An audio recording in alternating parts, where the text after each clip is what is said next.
संपूर्ण जगत में सर्वदा से ही किसी अलौकिक शक्ति में विश्वास चलता आ रहा है। हम में से भी सभी ने अलौकिक घटनाओं के विषय में सुना होगा और बहुतों ने तो ऐसी चमत्कारपूर्ण अलौकिक घटनाओं का व्यक्तिगत रूप से अनुभव भी किया होगा। अपनी आंखों देखी कुछ ऐसी ही घटनाओं का वर्णन करता हुआ मैं इस विषय का प्रारंभ करना चाहता हूँ।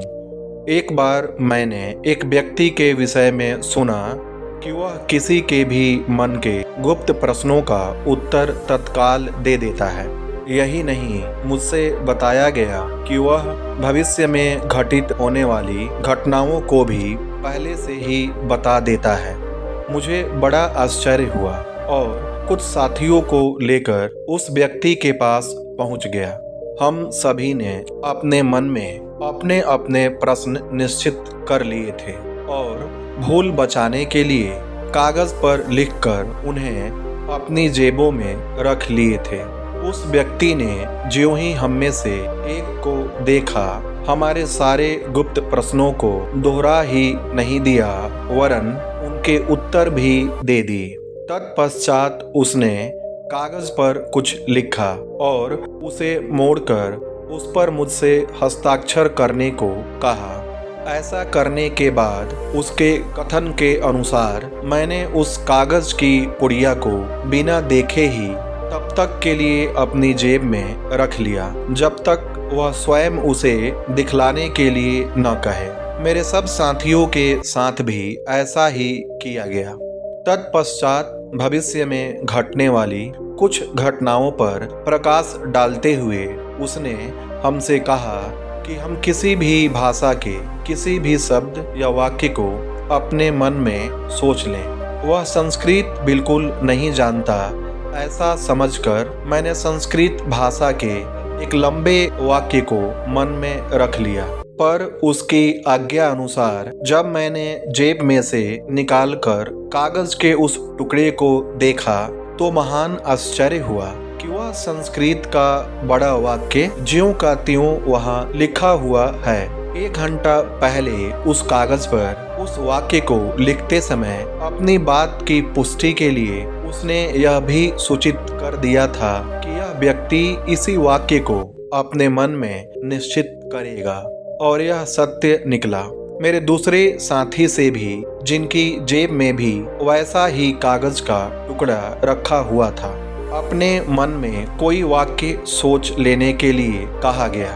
उन्होंने अरबी भाषा का एक वाक्य निश्चित किया जो कुरान से लिया गया था, पर वह अरबी वाक्य भी उनकी जेब में रखे हुए कागज के टुकड़े पर ज्यों का त्यों लिखा हुआ मिला। मेरे साथियों में से एक डॉक्टर थे। उन्होंने जर्मन भाषा में लिखी गई एक वैद्य की पुस्तक से एक वाक्य अपने मन में रख लिया, पर वह जर्मन भाषा का वाक्य भी उनकी जेब वाले कागज के टुकड़े पर लिखा हुआ मिला। यह सोचकर कि शायद उसने पहली बार मुझे किसी प्रकार धोखा दे दिया हो, कुछ दिन पश्चात फिर कुछ दूसरे साथियों को लेकर फिर मैं उस व्यक्ति के पास गया, पर इस बार भी वह अपने चमत्कार प्रदर्शन में आश्चर्यजनक रूप में सफल रहा। एक बार जब मैं हैदराबाद में था, मुझसे कुछ लोगों ने एक ऐसे ब्राह्मण के विषय में चर्चा की जो इच्छित वस्तुओं को अज्ञात स्थान से अज्ञात रूप में मंगा दिया करते थे। ये महाशय एक प्रतिष्ठित व्यापारी थे। उनसे मैंने अपना चमत्कार दिखाने को कहा। संयोगवश उन्हें एक दिन ज्वर हो आया। भारतवर्ष में साधारणतः यह विश्वास किया जाता है कि यदि कोई पवित्र आत्मा किसी अस्वस्थ मनुष्य के सिर पर हाथ रख दे तो वह शीघ्र ही स्वस्थ हो जाता है। अतएव ब्राह्मण देवता मेरे पास आकर अपने सिर पर हाथ रखने का आग्रह करने लगे। मैंने स्वीकार लिया और उनसे अपना चमत्कार दिखलाने का वचन भी ले लिया। स्वस्थ होने के बाद अपना वचन पूरा करने के लिए एक दिन वे आ पहुँचे। केवल एक लंगोटी छोड़कर हम लोगों ने उनके पास के सब वस्त्र ले लिए। ठंड पड़ रही थी इसलिए अपने पास का कंबल मैंने उन्हें ओढ़ने के लिए दे दिया और एक कोने में बैठ जाने को कहा। पूरी 50 आंखें उनकी ओर बारीकी से देख रही थी। मनोवांछित वस्तुओं के नाम कागज पर लिख देने के लिए जब उन्होंने कहा, तब हम लोगों ने ऐसी ऐसी वस्तुओं के नाम लिख लिए जो उस प्रदेश में पैदा नहीं होती थी, जैसे अंगूर के गुच्छे, नारंगिया आदि। कागज के टुकड़े उन्हें दे दिए गए। थोड़ी ही देर में देखते क्या है कि शरीर पर लिपटे हुए उस कंबल के अंदर से सारी की सारी वस्तुएं ढेर की ढेर निकलती चली आ रही हैं। उन निकली हुई वस्तुओं को यदि तौला जाता तो मेरा अंदाज था कि वे तौल में उस ब्राह्मण महोदय के शरीर के तौल से दुगनी भारी तो अवश्य होती। उन फलों को खाने के लिए उन्होंने कहा, पर मायाजन्य अथवा कृत्रिम समझकर खाने में हमें हिचकिचाहट होने लगी। परंतु जब उन्होंने स्वयं खाना प्रारंभ कर दिया तो हम लोगों ने भी खाया और देखा कि स्वाद में कोई अंतर नहीं है। अंत में ताजे गुलाबों का ढेर लगाकर उन्होंने अपना चमत्कार प्रदर्शन बंद कर दिया।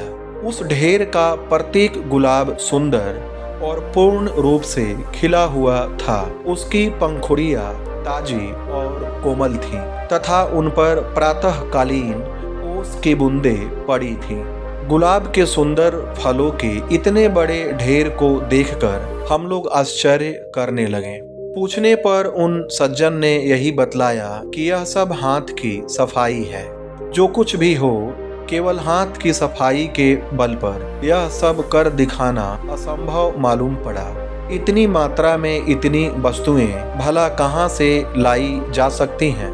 इस प्रकार की बहुत सी चीजें मैंने देखी है और आप भी यदि भारतवर्ष का पर्यटन करें तो भिन्न भिन्न स्थानों में आपके सामने भी इस प्रकार की सैकड़ों चीजें आएंगी। भारत ही नहीं, सभी देशों में इस प्रकार की घटनाएं होती रहती हैं। इस देश में भी इस प्रकार की बहुत सी चमत्कारपूर्ण घटनाएं देखने को मिलेंगी। यह ठीक है कि इन सब में बहुत कुछ धोखेबाजी है, पर इस प्रकार के धोखेबाजी के पीछे कुछ वास्तविकता भी रहती है जिसके अनुकरण करने का प्रयास किया जाता है। आपको यह मानना पड़ेगा कि अनुकरण के लिए भी कुछ न कुछ वास्तविकता चाहिए। वास्तविकता के बिना अनुकरण संभव ही नहीं। आज से हजारों वर्ष पूर्व अति प्राचीन काल में इस प्रकार के चमत्कार आज की अपेक्षा अधिक दिखाई पड़ते थे। मेरा अनुमान है कि जब किसी देश की आबादी घनी हो जाती है तब उसकी मानसिक शक्ति निर्बल पड़ जाती है। इसके विपरीत जब किसी देश की आबादी बिरली रहती है तब मानसिक शक्ति अपेक्षाकृत बढ़ी चढ़ी रहती है। प्रत्येक वस्तु को सूक्ष्म विश्लेषक दृष्टि से विचार करने की जिज्ञासा रखने वाले हिंदुओं ने इन चीजों को भी अपने हाथ में लिया और इस दिशा में अनुसंधान किया। इस प्रकार अनुसंधान करने का परिणाम यह हुआ कि वे कुछ आश्चर्यजनक परिणामों पर पहुंचे और उन्होंने इसका एक विज्ञान बना डाला। उन्हें ज्ञात हो गया कि ऐसे चमत्कारों में असाधारणत्व भले ही हो, पर वे सब स्वाभाविक ही हैं। उनमें अलौकिकता कहीं नहीं है।